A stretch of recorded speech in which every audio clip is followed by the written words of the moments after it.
عمرے کو سٹارٹ کرنا ہے، پہلے اچھی طرح دیکھ لیجئے حجر اسود کہاں ہے۔ حجر اسود کو معلوم کرنے کے بعد اب آپ نے استباء کرنا ہے۔ آپ نے حجر اسود کو تلاش کرنے کا ایک طریقہ یہ بھی ہے کہ ایک گرین لائٹ وہاں پر لگائی گئی ہے، یعنی حجر اسود کی بالکل سیدھ میں حرم پاک میں سبز لائٹ ہے، اور ویسے بھی اندازہ ہو جاتا ہے وہاں لوگ کھڑے ہو کر استعلام کر رہے ہوتے ہیں۔ حجر اسود تک جا کر بوسہ دینا آج کے دور میں تو بہت مشکل ہو گیا ہے، وہاں رش بھی بہت ہے، اور یہ کوئی مقابلہ کرنے تو ہم گئے نہیں ہیں کہ جناب کسی کو دھکا دے کر کسی کو گرا کر میں اس کے اوپر چڑھ کر جا کر حجر اسود کو بوسہ دوں۔ یہ جگہ تو عاجزی کی ہے، تو اگر آپ کو محسوس ہو رہا ہے کہ بہت رش ہے تو ویسے حجر اسود کی طرف نہ جائیں، بلکہ حجر اسود کی سیدھ میں کھڑے ہو کر آپ نے استلام کرنا ہے۔ پہلے آپ طواف کی نیت کر لیں کہ اے اللہ میں طواف کا ارادہ کرتا ہوں، طواف کی نیت بھی عربی میں بھی موجود ہے، اسے میرے لیے آسان فرما، میرے لیے قبول فرما۔ سیدھا کاندھا آپ کھلا کر لیں گے اور بالکل حجر اسود کی سیدھ میں آ کر اپنے ہاتھوں کو اس طرح اٹھائیں گے کہ آپ کی کانوں کی چہرے کی سیدھ میں آ جائیں۔ بسم اللہ والحمد للہ واللہ اکبر والصلاۃ والسلام علی رسول اللہ۔ آپ حجر اسود کی سیدھ میں کر کے اپنے ہاتھوں کو بوسہ دیں گے۔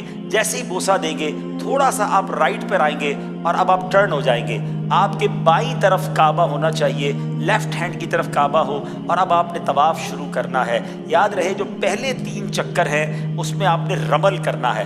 رمل کس کو کہتے ہیں؟ تھوڑا سا اکڑ کر چلنا۔ کچھ لوگ بڑا اچھل کود کر رہے ہوتے ہیں، ایسا نہیں کرنا ہے۔ آپ نے تھوڑا سا جس کو کہے کہ اپنے کاندھوں کو چوڑا کر کے تیز تیز چلنا ہے، اور اس میں آپ نے اپنے جو پنجے ہیں اس کے بل چلنا ہے۔ اور یہ اس زمانے میں جب کفار ہوا کرتے تھے تو مسلمان ان پر ایک روب ڈالنے کے لیے اس طرح کیا کرتے تھے۔ تو پہلے 3 چکر میں رمل ہے، یاد رکھیے گا، وہ بھی مردوں کے لیے ہے، خواتین کے لیے نہیں ہے۔ اور اگر بہت رش ہے، آپ کو لگتا ہے میں رمل کروں گا اور لوگوں کو تکلیف ہوگی، ٹکر ہو جائے گی، تو پھر آپ نارمل چلیں گے۔ ہاں اگر رمل کرنے کے لیے آپ تھوڑا کعبے کے دور ہو جائیں نا، تھوڑا سا لانگ آپ چکر کر لیں، تو پھر آپ کا رمل بھی ہو جائے گا۔ تو اس سنت کو بھی ادا کریں۔ کچھ لوگ یہ بھول جاتے ہیں 3 چکر رمل کرنے کے بعد وہ پھر کاندھا چھپا لیتے ہیں، تو ایسا نہیں ہے۔ چکر پہلے طواف کے 3 چکر میں رمل ہے، مگر جو استباء ہے یعنی کاندھا کھلا کرنا ہے، یہ 7 چکر میں آپ نے کھلا رکھنا ہے۔ تو ہر بار آپ جب حجر اسود پر پہنچیں گے پھر آپ نے جو ہے وہ استلام کرنا ہے، اپنے ہاتھوں کو چومنا ہے، اور پھر اس کے بعد آپ نے چکر کرنا ہے۔ استلام 8 ہوں گے اور چکر 7 ہوں گے۔ طواف کی تسبیح 7 رکھیں، کیونکہ بعض اوقات انسان چکر بھول جاتا ہے، تو طواف کی تسبیح ہوگی تو آپ کو چکر یاد رہیں گے۔ اگر کچھ وظائف باندھ لیں کہ میں نے پہلے چکر میں یہ پڑھنا ہے، دوسرے میں یہ پڑھنا ہے، اور اس کی عادت بن جائے گی، تو پھر آپ کو چکر بھولنا جو ہے وہ مشکل ہو جائے گا۔ اچھا جیسے طواف کمپلیٹ ہوگا تو آپ نے سیدھا کاندھا پھر جو ہے، اب چونکہ نوافل پڑھنے ہیں تو آپ نے اس کو ڈھک لینا ہے۔ اچھا اب نوافل جو پڑھنے ہیں اس میں یہ آپ نے ضرور دیکھنا ہوگا کہ کوئی مکروہ وقت تو نہیں ہے۔ اگر جب نماز نہیں پڑھ سکتے تو اس وقت آپ نوافل پھر نہ پڑھیں، آپ بعد میں پڑھ لیں گے، مگر یہ نوافل پڑھنے ضرور ہیں، ٹھیک ہے۔ مسجد الحرام میں موقع نہ ملے تو اپنے ہوٹل میں جا کر بھی پڑھ سکتے ہیں، مگر بہتر یہ کہ مسجد الحرام میں پڑھیں۔ مقام ابراہیم کے پاس جا کر ہی، اور جناب بہت قریب جا کر ہی لوگ پڑھنے کی کوشش کر رہے ہوتے ہیں، اور اس کے لیے بعض اوقات طواف بھی روک رہے ہوتے ہیں۔ ایسا نہیں کریں گے، وہاں بہت رش ہوتا ہے۔ آپ کو جہاں جگہ ملتی ہے آپ جو ہے وہ نماز طواف ادا کر لیں، اور جب نماز طواف ادا ہو گئی، 2 رکعت نفل آپ نے پڑھ لیا، تو اب ملتزم کی حاضری مستحب ہے۔ پہلے دعائیں کریں خوب۔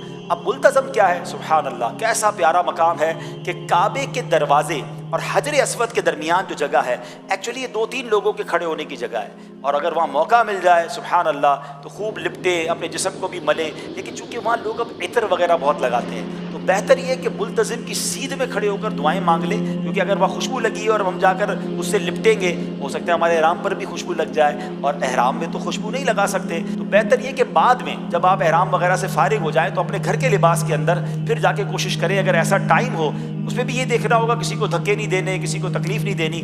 اگر تکلیف دیے بغیر آپ ملتزم سے لپٹ سکتے ہیں تو سبحان اللہ، یہ تو نبی پاک علیہ الصلوۃ والسلام کا انداز ہے کہ آقا نے اپنے چہرے کو لگایا، صحابہ یہاں آنسو بہایا کرتے تھے، تو آپ نے وہاں پر خوب دعائیں کرنی ہیں۔ ملتزم کی دعائیں بھی الحمدللہ رفیق الحرمین میں لکھی ہیں کہ وہاں کیا دعائیں کرنی ہیں۔ اس کے بعد پھر آپ نے جب ملتزم سے دعا وغیرہ سے فارغ ہو جائیں تو اب آپ آئیں زمزم شریف پینے کے لیے۔ سبحان اللہ، پہلے تو زمزم کا کنواں ہوتا تھا، اب وہاں پر کولر لگا دیے گئے، تو آپ کولرز کے پاس آ جائیں اور وہاں آ کر آپ زمزم پئیں۔ اور سبحان اللہ، زمزم کی تو کیا بات ہے کہ نبی پاک علیہ الصلوۃ والسلام فرماتے ہمارے اور منافقین کے درمیان فرق ہے کہ وہ زمزم پیٹ بھر کر نہیں پیتے۔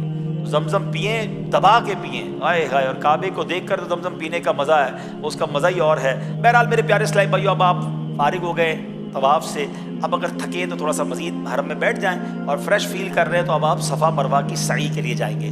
صفا کا بورڈ لگا ہوا ہوتا ہے سعی کا، وہاں چلے جائیں، صفا پہ کھڑے ہو کر سعی کی نیت کریں گے، نیت کتاب میں موجود ہے۔ اس کے بعد آپ نے وہاں پر دعائیں کرنی ہیں۔ بہتر یہ کہ 25 قرآن پاک کی آیات جتنی دیر میں تلاوت ہوتی ہے اتنی دیر دعائیں کریں، یہ خاص دعاؤں کی قبولیت کا وقت ہے۔ اب صفا سے مروہ جو ہے آپ نے سعی کرنی ہے۔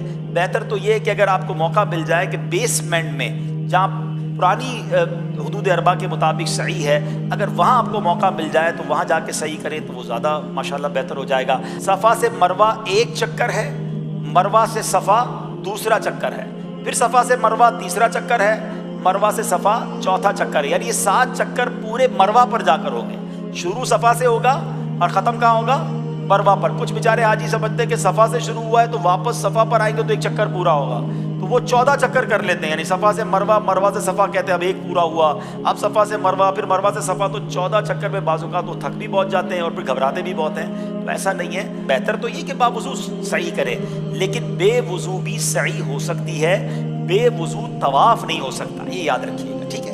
اچھا، اب آپ نے صفا مروہ کی سعی کرنی ہے، اس میں ایک خوبصورت چیز آپ نے یہ دیکھنی ہے کہ میلین اخضرین، گرین لائٹس آئیں گی تو وہاں آپ نے دوڑنا ہے، مردوں نے دوڑنا ہے، مگر اس دوڑنے میں بھی یہ خیال رکھنا ہے کہ احرام بھی سنبھلے، بے پردگی بھی نہ ہو اور کسی کو تکلیف بھی نہ ہو۔ رش ہے تو پھر آپ نارمل چال سے چلیں، آپ کو لگ رہا ہے جگہ ہے تو آپ دوڑیں گے، مگر مرد دوڑیں گے، خواتین اسلامی بہنیں نہیں دوڑیں گی۔ تو اب آپ جب 7 چکر پورے کر لیں گے تو سبحان اللہ، اب آپ کا عمرہ کمپلیٹ ہو گیا ہے۔ اب مرد جو ہے وہ حلق کریں گے، افضل یہ ہے کہ اپنے سر کے سارے بال منڈوا دیں، اس کے لیے نبی پاک علیہ الصلوۃ والسلام نے 3 بار دعا دی ہے، اور اگر قصر کرنا چاہتے ہیں تو اس میں احتیاط بہت ضروری ہے۔ مروہ پر ہی کچھ لوگ کینچی لے کے کھڑے ہوتے ہیں، ایک ادھر کٹ مارتے ہیں، ایک ادھر کٹ مارتے ہیں، کہتے ہیں آپ کا عمرہ ہو گیا۔ ایسا نہیں ہے، چوتھائی سر کے بعد 1/4، چوتھائی کس کو کہتے ہیں؟ کوارٹر، ٹھیک ہے، یعنی پورے سر کا چوتھا حصہ اور اس کے کم از کم 1 پورے کے برابر بال کٹ جائیں، یہ قصر لازمی ہے، اس کے بغیر آپ احرام سے باہر نہیں آئیں گے۔ تو بہتر احتیاط تو اسی میں ہے کہ یار سب کچھ وہاں پر قربان، تو بال ہی سارے اتار دے تو انشاءاللہ پھر تو ٹینشن ہی نہیں ہے۔ لیکن اگر قصر کروانا ہے تو پھر آپ ایک پراپر جو نائی ہوتا ہے اس کے دکان پہ جائیں، اس کو کہے میرے سارے بالوں سے 1-1 انچ کاٹ دیں، تاکہ آپ کو تسلی رہے کہ چوتھائی تو ہو ہی گیا ہوگا، ٹھیک ہے؟ اسلامی بہنیں حلق نہیں کروائیں گی، ظاہر ہے وہ صرف قصر ہی کریں گی، تو اس کے لیے بہتر طریقہ یہ کہ اپنی چٹیا کا جو آخری حصہ ہے اس کو لپیٹ لے اپنی انگلی کے گرد، اور وہ کینچی سے خود بھی کاٹ سکتی ہیں۔ ایک پورے بال چوتھائی سر کے اسلامی بہنوں کو بھی کاٹنا ضروری ہے، تب جا کے ان کا قصر ہوگا۔ احتیاط یہی ہے کہ وہ اپنے پورے بالوں کا جو اینڈ ہوتا ہے، جہاں پر چٹیا کا آخری حصہ اپنی انگلی کے گرد لپیٹ لیں، یا ایک پورا ناپ کر اس کو اپنے ہاتھ سے ہی کینچی سے کاٹ لیں، تو ان کا بھی یہ جو تقصیر ہے یہ ہو جائے گی ماشاءاللہ۔ اب آپ کا عمرہ پورا ہو گیا، آپ احرام سے باہر آ سکتے ہیں، خوشبو لگا سکتے ہیں، جو پابندیاں تھیں آپ کی پوری ہو گئیں۔ ٹوٹل عمرہ میکسیمم 1.5-2 گھنٹے میں ہو جاتا ہے، بہت رش ہو تو 3 گھنٹے میں ہو جاتا ہے، کوئی بہت بڑا یہ ایونٹ نہیں ہے۔ ہاں، دعائیں کرتے کرتے، جھومتے ہوئے، اشک بہاتے ہوئے کریں اور اس کو انجوائے کریں، اس کو پریشر میں نہ لیں۔ اب اس کے بعد آپ اپنے ہوٹل آ جائیں، اب آپ آرام کریں، غسل کریں، نمازوں کی پابندی کریں۔